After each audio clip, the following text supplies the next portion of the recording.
امریکہ کے ایران کے خلاف مسلسل تیسرے روز فضائی حملے، بندر عباس میں دھماکوں کی آوازیں۔ امریکی حکام کے مطابق ان کارروائیوں کا مقصد ایرانی فوجی صلاحیتوں کو کمزور کرنا اور انہیں آبنائے ہرمز میں شہری آبادی اور بین الاقوامی تجارتی جہازرانے پر حملوں سے روکنا ہے۔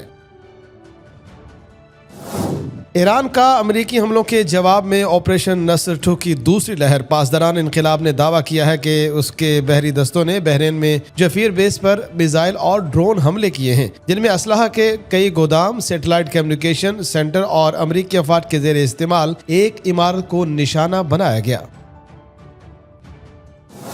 امریکہ ایران کشیدگی، صدر ٹرمپ نے دوبارہ ایران کے محاصرے کا اعلان کر دیا۔ امریکی صدر ڈونلڈ ٹرمپ نے کہا ہے کہ آبنائے ہرمز کھلی ہے اور ایران کی موجودگی ہو یا نہ ہو یہ کھلی ہی رہے گی۔ انہوں نے آبنائے ہرمز سے گزرنے والے جہازوں سے 20% وصولی کا اعلان کرتے ہوئے کہا، آج سے امریکہ آبنائے ہرمز کا محافظ کہلائے گا۔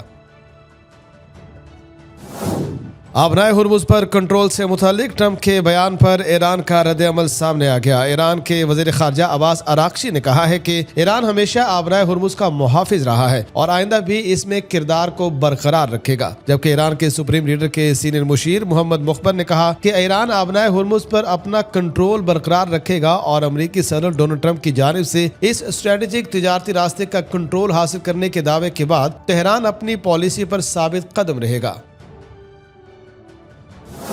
عالمی تجارتی گزرگاہ آبنائے ہرمز میں کشیدگی اور بحری جہازوں کی آمد و رفت میں شدید تعطل کے باعث تیل کی عالمی مارکیٹ میں زبردست ہلچل مچ گئی۔ بحری نقل و حمل کی نگرانی کرنے والے بین الاقوامی ادارے میرین ٹریفک کے مطابق گزشتہ 24 گھنٹوں کے دوران اس انتہائی اہم تجارتی راستے سے صرف 5 کمرشل بحری جہاز گزرنے میں کامیاب ہو سکے، جس کے بعد یہاں بحری ٹریفک گزشتہ 5 ہفتوں کی کم ترین سطح پر آ گئی ہے۔ کمشنر فیصل آباد مسرت جمیع تبدیل، عمران حامد کو کمشنر فیصل آباد تعینات کر دیا گیا، نوٹیفیکیشن جاری۔ آٹے کی قیمت میں اضافے کا اثر، گندم اور آٹے کی بڑھتی قیمتوں کو جواز بنا کر نان بائی ایسوسی ایشن نے روٹی کی قیمت پہلے 14 روپے سے 20 روپے اور نان 30 روپے میں بیچنے کا اعلان کیا تھا۔ اس پر انتظامیہ خاموش رہی۔ اب متحدہ نان بائی ایسوسی ایشن کا کہنا ہے کہ 20 کلو آٹے کی قیمت 2400 روپے اور میدا 12000 روپے ہونے پر نان 35 روپے اور سادہ روٹی 25 روپے میں فروخت کرنے جا رہے ہیں۔ اگر روکا گیا تو احتجاجاً تندور بند کر دیں گے۔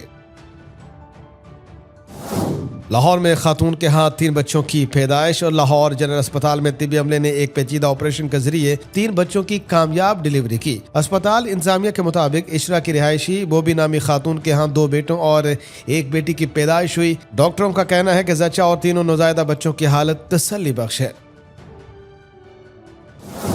پاکستان کا پاسپورٹ عالمی درجہ بندی میں 100ویں نمبر پر آ گیا، جس کے بعد پاکستانی پاسپورٹ رکھنے والے افراد کے لیے 30 ممالک تک بغیر ویزا یا آسان ویزا سہولت کے ساتھ سفر ممکن ہو گیا۔ پاسپورٹ انڈیکس کی جولائی 2026 کی تازہ رپورٹ کے مطابق اب پاکستانی شہری 30 ممالک میں ویزا فری، ویزا آن ارائیول یا الیکٹرانک ٹریول اتھورائزیشن کے ذریعے داخل ہو سکتے ہیں۔ جرمنی میں روزگار کے خواہش مند افراد کے لیے خوشخبری، اب پاکستانیوں کے لیے جرمن حکومت کے official portal make it in Germany کے ذریعے ملازمت اور پیشہ ورانہ تربیت کے مواقع دستیاب ہوں گے۔ Bureau of immigration and overseas employment کے مطابق یہ official job exchange plate form خصوصی طور پر ان کوالیفائڈ پروفیشنل کے لیے تیار کیا گیا ہے جو جرمنی میں اپنی پیشہ ورانہ کیریئر کا آغاز یا اسے مزید آگے بڑھانا چاہتے ہیں۔ امریکہ جانے کے خواہش مند افراد کے لیے خوشخبری، مہینوں کا انتظار ختم۔ لاہور اور کراچی میں قائم امریکی قونصل خانے رواں ماہ سے اپنی باقاعدہ قونصلر سرگرمیاں اور ویزا پروسیسنگ دوبارہ شروع کر رہے ہیں، جو گزشتہ 4 ماہ سے معطل تھیں۔ قونصل خانوں میں 20 جولائی سے وزٹر، اسٹوڈنٹ اور بزنس ویزا سمیت تمام نان امیگرینٹ ویزا درخواستوں کی پروسیسنگ دوبارہ شروع کی جائے گی۔ اس کے علاوہ پاکستان میں مقیم امریکی شہریوں کے لیے معمول کی قونصل خدمات بھی بحال کر دی جائیں گی۔ گیس صارفین کی پریشانی ختم، گھریلو LNG کنیکشن پر پابندی سپٹمبر میں ختم ہونے کا امکان، جس کے بعد صارفین کے لیے نئے کنیکشن کی بحالی کی راہ ہموار ہو سکتی ہے۔ قطر نے LNG سپلائی سے متعلق اگست تک فورس میجور نافذ کر رکھا ہے، جس کے باعث گیس کی فراہمی متاثر ہوئی، تاہم توقع ہے کہ فورس میجور کے خاتمے کے بعد سپٹمبر سے LNG سپلائی میں بہتری آنا شروع ہو جائے گی۔